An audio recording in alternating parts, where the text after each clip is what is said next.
সকাল সকাল একটা পাখির বাচ্চা পেয়ে গেছি, কিন্তু এটা কী পাখির বাচ্চা সেটা কিন্তু আমার জানা নাই। তবে দেখে মনে হচ্ছে আশেপাশে কোনো বাসা আছে, যার কারণে পড়ে গিয়েছিল নিচে। আমি কিন্তু এখন তার বাসা খুঁজে তাকে ওপরে দেওয়ার চেষ্টা করব। দেখুন গাইস, আমি কিন্তু দিচ্ছি। গাইস, বাচ্চাটা দেখুন অনেক ছোট, তার কিন্তু মানে বাসা থেকে পড়ে গেছে, কিন্তু কোন বাসা থেকে সেটা আমি জানি না। আশেপাশে বাসা খুঁজছি, তখনই আমি দেখতে পাই যে আম গাছে কিন্তু তার মায়েরা বসে আছে। আমি এখন সেখানে উঠে দেখবো বাচ্চা পাই কিনা। সে কিন্তু মনে হচ্ছে মূলত বুলবুলি পাখির বাচ্চা। বাচ্চাটা কিন্তু এখন অনেক ছোট, তেমন উঠতেও পারে না। দেখি আমি কি করতে পারি বাচ্চাটিকে। বাচ্চাটা কিন্তু অনেক সুন্দর, কিন্তু আমি পুষবো না, কারণ এই পাখি পোষা হয় না নাকি। এবং আমাকে একে দেখে কিন্তু আমি মায়ায় পড়ে গেছি। বাচ্চাটা কিন্তু অনেকই কিউট, দেখুন একেবারে আমার হাতের ওপর বসে আছে সুন্দর করে। কি করব তাই ভাবছি, আপনারাই বলুন আমি এখন একে কী করব।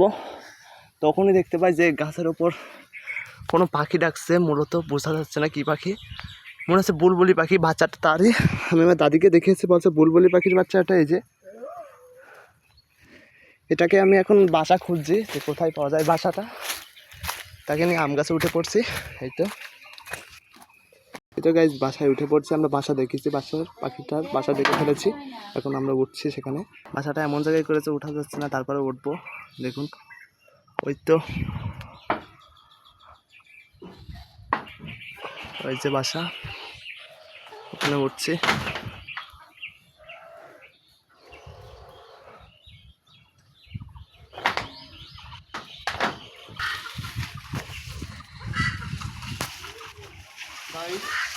এই তো গাইস, আমি কোচরে নিয়ে বাচ্চাটাকে নিয়ে আবার গাছের মাথায় উঠে পড়লাম।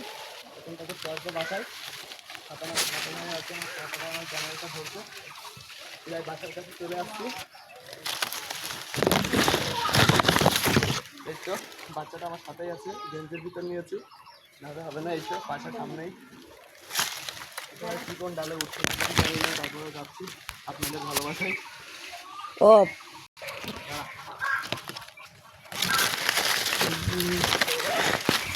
শুরু করে দিবি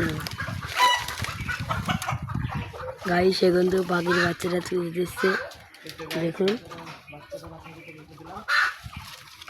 সেখানে চলে আসছে। চলে আসছি। এই তো গাইস, এখান থেকে বাসাটা বেশি দূরে না, ধুয়ে আসছি বাসায়। ওই তো এখন বাচ্চাটা হাতে নাই আমাদের, বাসায় ধুয়ে আসলাম। এটা আমার অনেক ভালো লাগছে। এখন গাছ থেকে অনেক উপরে আছি আমরা গাইস। এই তো সেই বাসাটা, বাচ্চাটা এখন আনন্দেই আছে ওখানে, দেখুন। তো আপনারা বলবেন আমি কাজটি ঠিক করেছি না ভুল করেছি।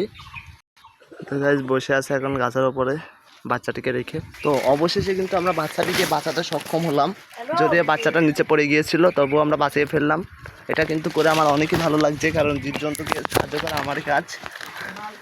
তবে দেখুন, বাসাটা এমন জায়গায় যাওয়ার কোনো ইয়ে ছিল না, তারপরে আমি অনেক কষ্ট করে গেলাম শুধুমাত্র আপনাদের জন্য এবং পাখিটাকে বাঁচানোর জন্য। তো আমি কাজটা কীভাবে ঠিক করলাম সেটা কমেন্টে জানিবেন আপনারা। এখন গাছ থেকে আমরা নামছি। গাছটা মূলত আমাদেরই, কিন্তু এখানে ওঠা অতটাও সোজা না, চারিপাশে ডালপালা, ওদের মারাও শেখাচ্ছে ওখানে। বাসাটায় বাচ্চাটাকে তো আসলাম, নামতে অনেক কষ্ট হচ্ছে এখান থেকে। তারপরে নামছি, প্রায় নেমে গেছি।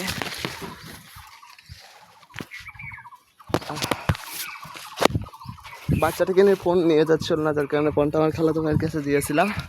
সেই কিন্তু ভিডিও করলো। এখন ফোনটা আমার হাতে আছে। এই তো আমরা প্রায় নেমে গেছি গাছ থেকে। এই তো আমার খাঁচা থাকা সত্ত্বেও কিন্তু আমি ইয়ে করলাম, বাচ্চাটাকে বাঁচিয়ে দিলাম।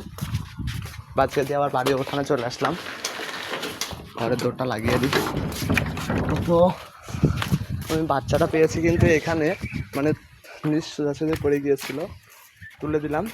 বাচ্চাটা এখানে ঢুকে গিয়েছিলো এই যেটার ভিতরে, অনেক কষ্ট করে বার করলাম। করার পরে আবার তাকে তার ঠিকানায় ফিরিয়ে দিয়েছি।